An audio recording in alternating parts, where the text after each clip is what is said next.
Light and Love. Today is the 14th of April. I have the New York Times in front of me.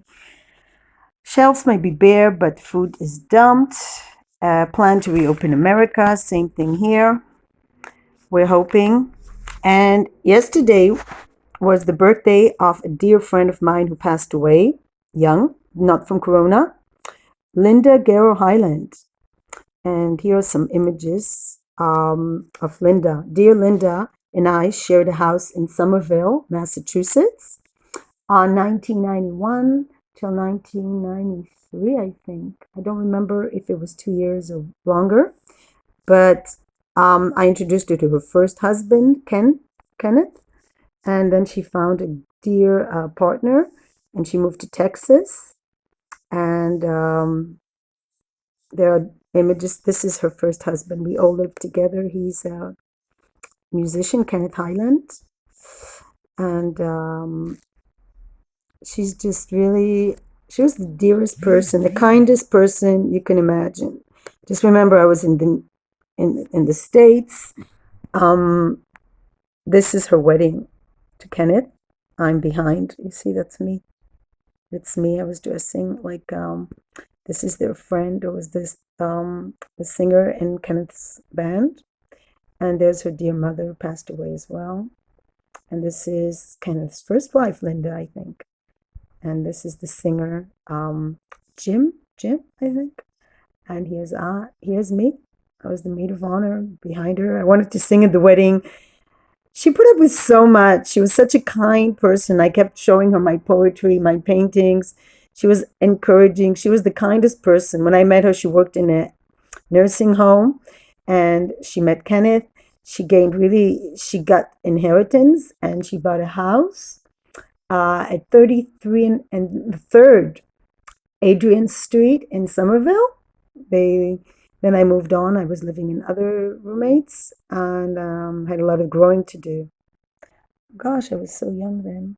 There I was behind them. Oh my gosh, they're just so amazing. Just such fond memories. And that was I didn't realize that was in the Boston Globe. Kenny Highland, yeah, has a band and records, and then there she is in Grand Canyon or somewhere. She has a Facebook. There's a Facebook. Oh, there's Kenny singing Highland. I used to go out a lot to listen to music, and I said, Linda, come out. She always stayed at home, and she was like the nicest human being ever. Oh gosh, where is she? More pictures of her. She was the kindest, nicest human being you could ever imagine. Ah, it was my first time Thanksgiving all alone. They were so kind. She and her mother invited me to celebrate Thanksgiving with them. Um, She's such a kind person. I was not the easiest roommate, and she was always so forgiving. And I was singing a lot, irritating. I was quite irritating. And Linda, I wrote. And she said, You can write. She was so encouraging, such an encouraging, wonderful human being. I can't believe she passed away. She passed away really young. I was really shocked. I was looking for her. We kept in touch somehow. Um, and then she passed away. I'll tell you exactly when. Linda passed away. Um, this is the remembering her Facebook, the memorial on Facebook for her, set up by her partner Bob. And she was like the nicest human being you could ever wish to meet. And people wrote different things for her. She loved music. She loved music, and marrying Kenny Highland was like made so much sense. But then she partnered with Bob, and she found Bob. She was just like a giving person. She loved to eat. She loved music. She loved movies. Oh, that's a beautiful tattoo. Gorgeous. And she loved to eat. That's true. And I think she had diabetes, if I'm not mistaken. Um, Mr. Stuffed Mushrooms at Thanksgiving. And she was always cooking, and such a kind, giving person that people wrote different memories about her. She's really the nicest human being you could have ever met. Always about, she grew up in a caravan. She didn't have much, and then she got inheritance. She bought this house, and she got a driver's license. She never had one, or I don't know, maybe she had one, but yep, she died in Austin, Texas, 2016. I can't believe it, but she had a beautiful life. She had a beautiful life. She was a beautiful human being, beautiful soul, the nicest human being could imagine ever meeting.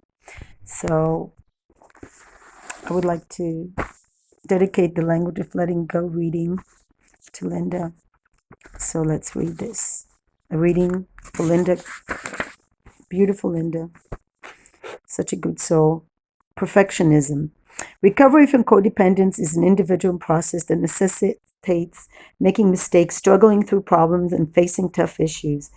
Expecting ourselves to be perfect slows this process. It puts us in guilt and anxious state. Expecting others to be perfect is equally destructive. It makes others feel ashamed and may interfere with their growth. People are human and vulnerable. And this is wonderful. We can accept and cherish that idea. Expecting others Expecting others to be perfect puts us in the codependent state of moral superiority. Expecting others to be perfect makes us feel rigid and inferior. We can let go of both those ideas. Linda really was very forgiving. We do not need to let go of the other extreme, tolerating anything people throw our way. We can still expect appropriate, responsible behavior from ourselves. We had a little bit disconnect at one point, but she always forgave. She had such a heart, as big as the Grand Canyon. Most of us can afford to loosen up a bit, and when we stop expecting others to be perfect, we may discover they're doing much better they're doing much better than we thought. When we stopped expecting ourselves to be perfect, we'll discover the beauty in ourselves. Today I will practice tolerance. Let's look at all these pictures. I will expect tolerance, acceptance, and love of others as they are and myself as I am. I will strive for that balance between expecting too much and expecting too little from others and ourselves. She was a very quiet, beautiful soul, and I'm so happy for her. She loved art. She loved like avant-garde French. And it was really beautiful the way she had a wonderful husband. And then she moved on. She got the car and she moved from New England and she drove to Austin, Texas. She got a job in editing and kind of even imagine a more beautiful soul ever. Um, so it was a pleasure to have met her. She was um, the beautiful American. Like when you talk about beautiful American, that's her. Um, that this is it. This is the beautiful American that people speak about. And there's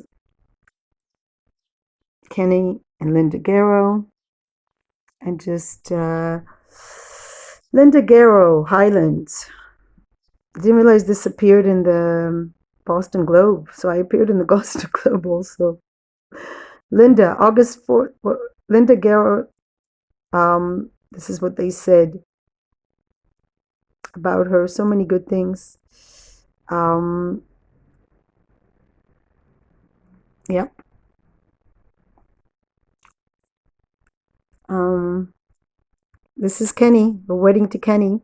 I was the matchmaker, and dressed as we got this. I got this dress at the dollar a pound, and she got it at curtains. We did curtains. It was like sort of at the gazebo, in where she was born in Keene, New Hampshire. That's her mom. She was an only child, and her mom is right there. That's her mom right there. And just wonderful people and wonderful memories. It was a small wedding, and there's Jim. don't know if he's alive still. He was like the lead singer. And I tried to match him also with someone. And it's wonderful to be a maid of honor. Or what is it called? The maid of honor or I don't know, whatever it was, I was there and involved and I was trying to sing Elvis. And at the end, I didn't sing at the wedding. I didn't have courage then. But still, I would have sang this song. Um, Can't help falling in love with you. Wise men say only fools rush in, but I can't help falling in love with you. So have a wonderful holiday. It's now Passover's second holiday. Um, Easter's done. There's going to be a Muslim holiday coming up. And every day can be a holiday. And cherish the people. Remember, cherish the memories. Peace, light, and love.